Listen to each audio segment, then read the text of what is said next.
My travels have brought me into contact with a variety of interesting characters, but I have to say the camel is one of the coolest creatures I have encountered so far. It's like a horse, but with more character. This chance camel encounter was a good sign, an omen that there would be plenty of cool things to see in Yinchuan.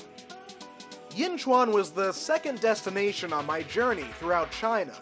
Yinchuan is what's known as a smart city, with much of its infrastructure and daily functions tied into the Internet of Things.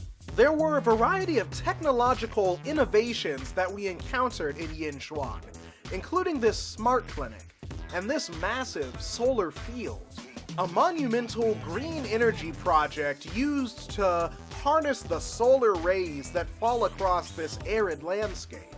This solar field was so large that I was actually able to spot it from the plane. The other thing I spotted were the massive amounts of water in Yinchuan. I got really excited for all the cool things I'd be able to see under the microscope. Only there's one problem. It turns out this time of year in Yinchuan is very cold, and it's almost impossible to crack through that thick ice to get a water sample. Certainly a bummer, but not the end of the world.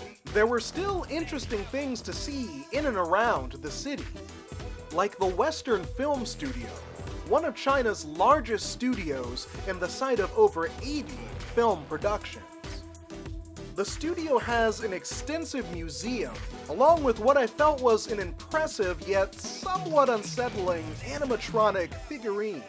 But by far, my favorite part of the Western Film Studio were the animals. From this admittedly tired-looking donkey, to that character-filled camel, to this cute scruffy dog, which I suspect may have been attracted to the smell of these amazing-looking sugar sculptures. The man crafting these was definitely an artist. I'm sure the dog would agree. The Western Film Studio was a great place to visit, but I have to say my favorite spot was right outside the hotel. Braving the blistering cold, I trekked across this busy street to this nearby park I'd been eyeing from my hotel window.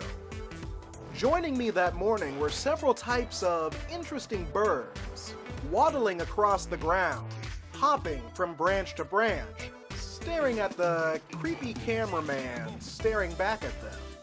This park was a small oasis for the winged wildlife of Yinchuan, as well as the wildlife filmmaker looking for subjects to record. As my time in Yinchuan came to a close, I left feeling satisfied. I got to witness this city's technological innovation as well as its biodiversity. Yinchuan is an interesting city, and I'd definitely like to visit again in the future. For now, it's time to head to Shanghai, where I see a whole new host of interesting creatures. Tune into my next video to see more. In the meantime, to tide you over, check out more of my work on my various social media platforms, which I'm showing on the screen right now and have linked to at the bottom of this video. Otherwise, I will see you guys next week.